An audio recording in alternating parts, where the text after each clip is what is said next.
Welcome to my unofficial Fractal Beyond the Void reboxing video. I've noticed quite a few people asking how to put everything back in the box, so I'll show you how I do it.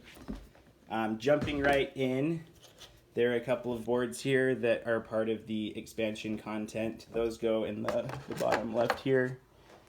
On top of that, we have 5 expansion races that go right on top there.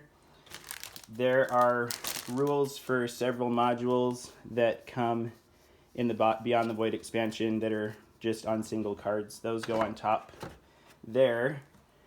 There are a couple of sheets of components that you can punch out, and there are cavities for those in this area. I have left mine unpunched for now because I haven't gone through the campaign. I'm going to put that right on top here.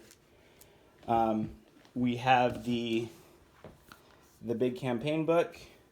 That can go right on top of everything else in there. There's also some campaign sheets that you can print off. These are the same as the ones in the big hardcover book, but you can get these on the Fractal Board Game Inc. Players Hub to print off. There was also some artwork included in that I store right here. Going over to the right side, there's some cavities for storing the cards used in the campaign. Usually you keep all the cards in one side, and then when the campaign tells you to destroy a component, you move it to the other side of the cavity. So these cards here are full-size cards. If you look in the bottom right, there's a BTV number, or a BTV means Beyond the Void. And on the top right is the Beyond the Void symbol. So any cards that have that symbol or BTV in the bottom go here.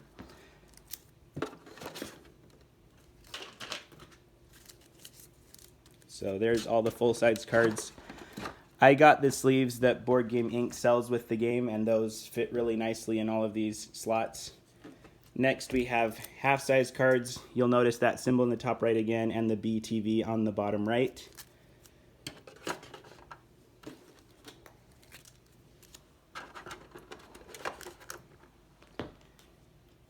And then finally we have some small square cards. Again, look for that symbol on the top right or the BTV on the bottom.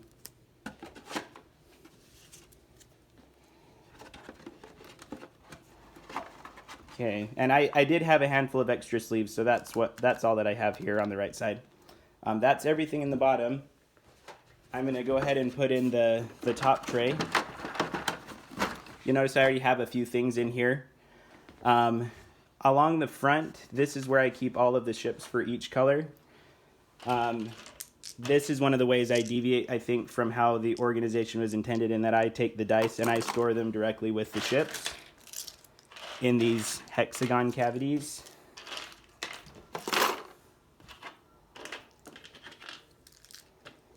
So get all the blue ones in there.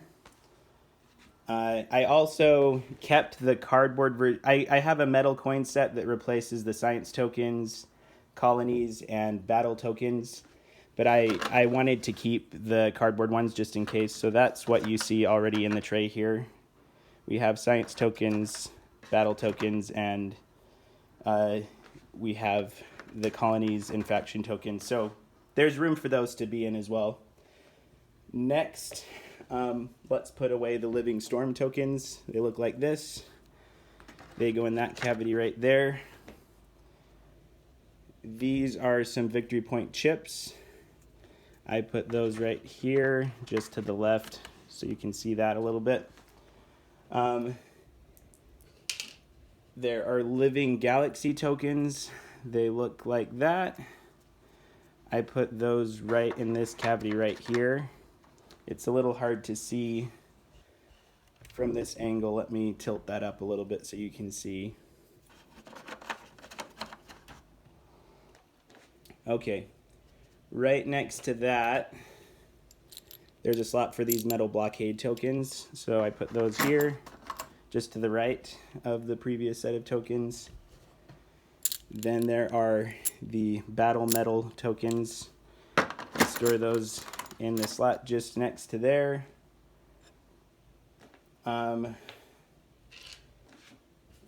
Next, we are going to do, there's these black veteran units that sometimes come into play. I'm going to go ahead and put mine in with these cardboard battle medals that I kept. Something else that I do differently from the official organizing is I like to store a lot of the player pieces in the hexagon wells with the player pieces. So let me show you what I put in there. I put in the 6 action tokens that you start with. There's also 3 faction tokens with this symbol on the back that I put there. I put in the 2 influence and credit markers. I put in the metal science research tokens, and I also put into this bag the acrylic player colonies. So those are the 5 things that I put into a bag here, just because those are all associated with the player color, and put them in a bag, and then I put that right on top of these ships. If that's too tight, there's room for you to put those where I've put some of the cardboard versions. If you want to throw the cardboard versions away and put those in the other slots, that's fine. And I've already bagged the same set of components for green, red, and yellow. Okay. Next, there are the science boards for military, civil science boards, and the cycle tracker. Those go back here. Now that we've placed all of the player pieces here, we can take any group of hexes and just place those right on top.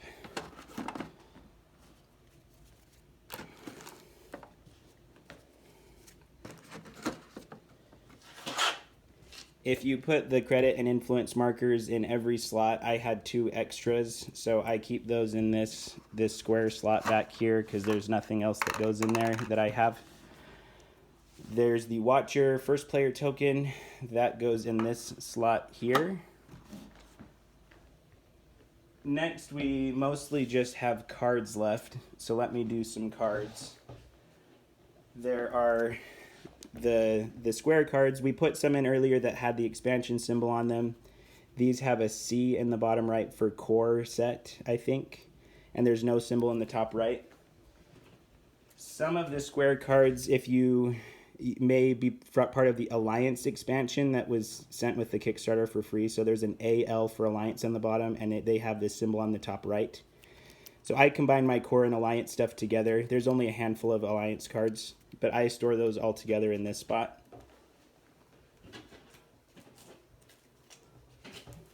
So again, these are sleeved, so you shouldn't have any trouble if you're using the official Beyond Fractal sleeve set.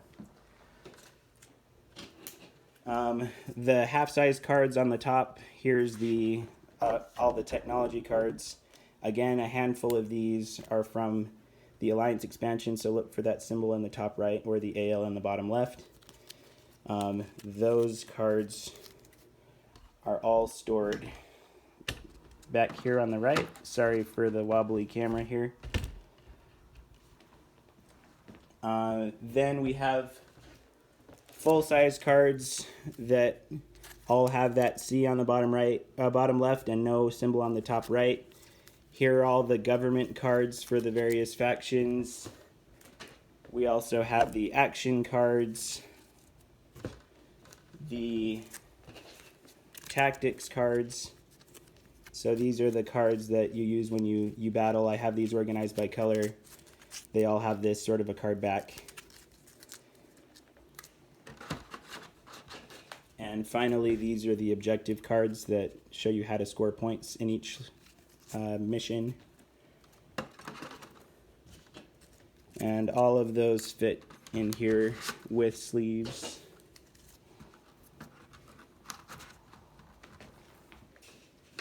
Okay, lastly we have the 7 starter races. Those fit neatly in this corner over here. There's the action card and artifact board. That can fit right on top in that slot there. Next we have the actual player action and colony mats that you use when you play.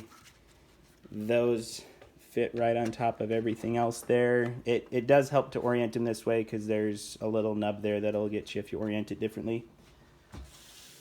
And then lastly we have the reference cards. There's 4 of these in this. I kept the original packaging.